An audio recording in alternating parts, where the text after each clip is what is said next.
Halloween is supposed to be fun, right? But for moms like us, it can feel like a minefield. Hidden allergens in every treat, trick-or-treating anxiety, and trying to make sure your child is included without being put at risk. It's a lot. So in this episode, we're going to cover practical tips to keep your little ones safe while still making Halloween magical. I'll share my personal strategies, insights, and some creative alternatives to the typical candy haul. Plus, I'll give you a few ideas to help you plan a worry-free celebration. So grab your favorite drink, settle in, and let's make this Halloween one your kids will love and you'll feel good about. Let's get to it. Hey, food allergy mama. If you're here, you've likely experienced the scary and lonely food allergy diagnosis with your child. Unfortunately, food allergy parents aren't taught how to navigate the food allergy lifestyle, and it's easy to feel alone and discouraged sometimes. But I'm here to show you that food allergy life, it doesn't have to feel restrictive, scary, or isolated. I'm Corinna, and I'm a 17-year food allergy mom and food allergy coach at Friendly Pantry Consulting.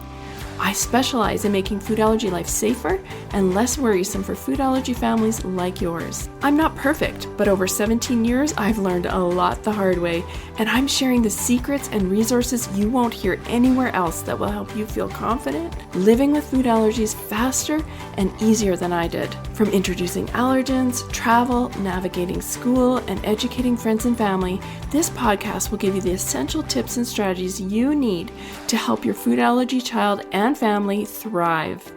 Welcome to the show.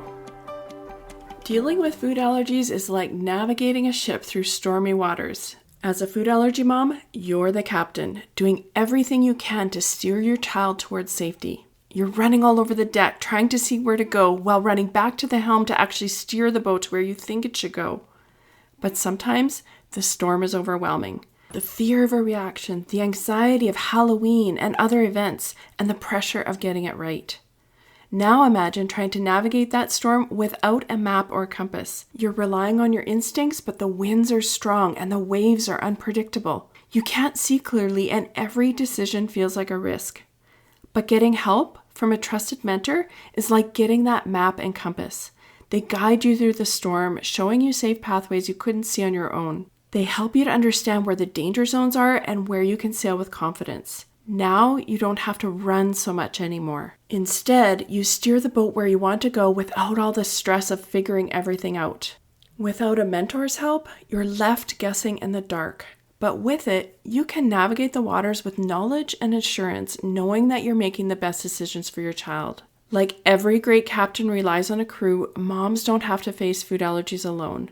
I hope that this podcast helps be that compass and map for you. And if you need deeper support, I've created workshops and templates that will help you get through many of the storms of food allergy life so that you can use the safe pathways and avoid the danger zones. Go to the show notes to get information on all the food allergy support I offer, including the powerful social event survival pack. You'll get done-for-you templates that explain food allergies to hosts of all those Halloween parties, birthday parties, Thanksgiving events, and holiday events that are coming soon. You just have to cut and paste. Because guess what? You don't have to do it alone. Now let's get to those Halloween tips. The first one is to contact your school or your daycare or your preschool as early as possible about Halloween parties. So honestly, my favorite is when the teacher does celebrations without food. And I'm going to give you a couple options that you could suggest in the next point. But if your teacher insists on treats at the party, you're going to want to ask if you can bring an allergy-friendly treat that everyone can share, or send something for your child that will be safe. You want to make sure that the teacher gives them that treat during the party instead of whatever else they're serving. Again, I'm not a big fan of food at school or daycare or preschool parties because there's just so many benefits for all kids, not just allergy kids, and it's a win-win for everyone. Let me know if you actually want me to go deeper into this because I feel really strongly about it. I just have had and seen so many kids feeling left out when they're in their big groups at school, and it just adds that extra level of non-safety. I would love to talk more about it. If you want me to, let me know. Just send me a message at Friendly Pantry, and I will create an episode if there's enough interest. Tip number 2 is to decide if you're going to host a Halloween party. Because what better way to make sure your child is safe and included than to host your own party? Now, I know it's not for everyone because not everyone has the time or the ability to do this, but if you do, I've researched a couple of non-food party ideas that you could use for your party, or you could even suggest these to your teacher to use at school as well. One is the Halloween mystery escape room. Here's how it works. Create a Halloween-themed mystery story like The Case of the Missing Broomstick or The Haunted Classroom Puzzle, and create clues and puzzles in stations. So wherever there's a station, it's going to be a different part of the mystery. You're going to give them simple puzzles or riddles, and they're going to solve it in small groups. So things like word scrambles, decoding activities, solving a riddle, piecing together a simple map. Each puzzle unlocks a clue to solving the final mystery. And then use Halloween decorations like fake spider webs, ancient scrolls, hidden messages to create atmosphere, but keep it light and fun rather than scary. Of course, you can adjust everything depending on the age of the kids, and I think lots of different age groups could have a lot of fun with this.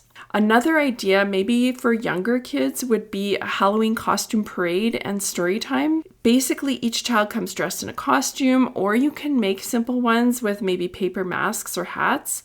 And you can have a little mini parade where the kids walk around and show off what they've created.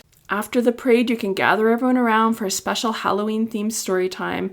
And of course, choose a lighthearted, age-appropriate Halloween book and make it interactive by asking the kids to make sound effects or act out parts of the story. Then, if you really wanted to get fun and exciting, you could make a simple Halloween craft like decorating paper pumpkins, creating paper ghost puppets, or coloring Halloween-themed pictures. And I love that these ideas are not centered around food. So if you're doing your own party, you could add your favorite allergy-friendly snacks if you want, or you could keep it without food at all and give yourself a break from thinking about food for a little while. On to tip number 3. Decide if you are going to trick or treat on Halloween night.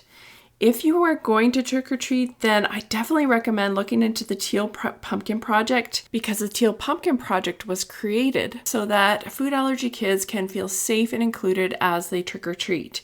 I'm going to talk about it more next week and go into detail about some really unique and popular non-food treats that kids love. So watch for that next week. But if you do plan on going trick-or-treating, decide on the rules and discuss it with your child in advance. So for example, it's a good idea to not have any treats until you get home.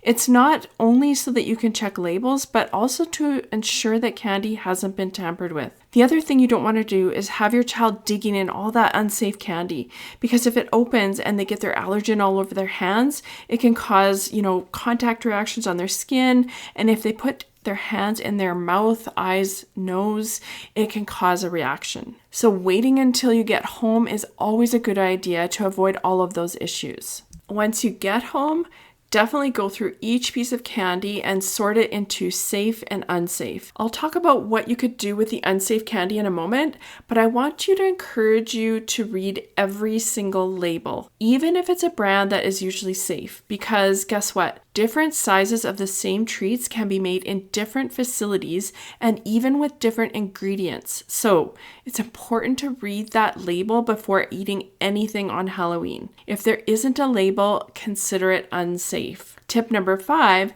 is to trade that unsafe candy for a toy or other fun item. And you can just trade it that night, or there is something called the Switch Witch, and you can find a cute little letter or poem online about it. But basically it talks about giving the Switch Witch the unsafe candy, and then she leaves a toy and they find it in place of the candy in the morning. Okay, friend, I hope these tips and ideas help make Halloween safer and more fun for your food allergy child and less worrisome for you. I'd love to know, what's the most surprising tip for you? Comment here or send me a quick DM on Instagram at Friendly Pantry. If you found this episode helpful, please leave a review. This is the only way that I know that you like the show, and it helps other families find it. Thanks for listening, and bye for now. Before you go, Mama, if you love this episode and want deeper support, head over to friendlypantry.com to see how we can partner together to keep your food allergy child safer and worry less. There's no need for wasting time searching all over Instagram, TikTok, and the web to get the practical knowledge you need for your family. While you're there, grab your free Food Allergy Kids Empowerment Guide or the newly diagnosed checklist today.